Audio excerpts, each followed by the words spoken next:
અમદાવાદમાં ડિગ્રી વગર પ્રેક્ટિસ કરતા 12 બોગસ તબીબના ક્લિનિક સીલ કરવામાં આવ્યા છે। શુક્રવાર સવારથી જ આરોગ્ય વિભાગની ટીમે ચેકિંગ શરૂ કર્યું, જેમાં વિવિધ વિસ્તારોમાં ચેકિંગ શરૂ કરવામાં આવતા માનવ સેવા ક્લિનિક અને અલગ-અલગ નામ ધરાવતી ખાનગી દવાખાના ચલાવતા દવાખાનાઓમાં ચેકિંગ હાથ ધરાયું હતું, જેમાં કોઈપણ માન્ય ડિગ્રી વગર દવાખાનામાં દર્દીઓને દાખલ કરવામાં આવતા હતા।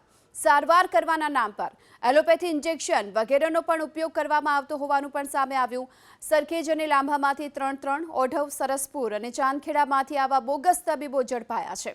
જો કે આગામી સમયમાં પણ અનધિકૃત રીતે સારવાર આપતા બોગસ તબીબો સામે આરોગ્ય વિભાગ દ્વારા કડક કાર્યવાહી હાથ ધરવામાં આવશે।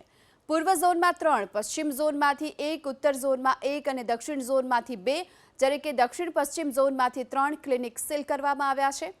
આ તરફ અગાઉ લાંભા વોર્ડમાં પણ આરોગ્ય વિભાગે 2 ક્લિનિક સીલ કરવાની કામગીરી કરી હતી। તો જે બોગસ તબીબો છે તેમની સામે આરોગ્ય વિભાગની ટીમ સતત કાર્યવાહી કરી રહી છે અને આવા બોગસ તબીબો ઝડપાયા છે, જેમાં પૂર્વ ઝોનમાંથી 3, દક્ષિણ પશ્ચિમ ઝોનની વાત કરીએ તો અહીંથી પણ 3 બોગસ તબીબ પકડાયા। આ તરફ ક્લિનિક પણ સીલ કરવાની કાર્યવાહી હાથ ધરવામાં આવી છે। દક્ષિણ ઝોનમાં 2 ક્લિનિક સીલ કરી દેવામાં આવ્યા છે, ઉત્તર ઝોનમાં પણ 1 ક્લિનિકને સીલ મારી દેવામાં આવ્યું।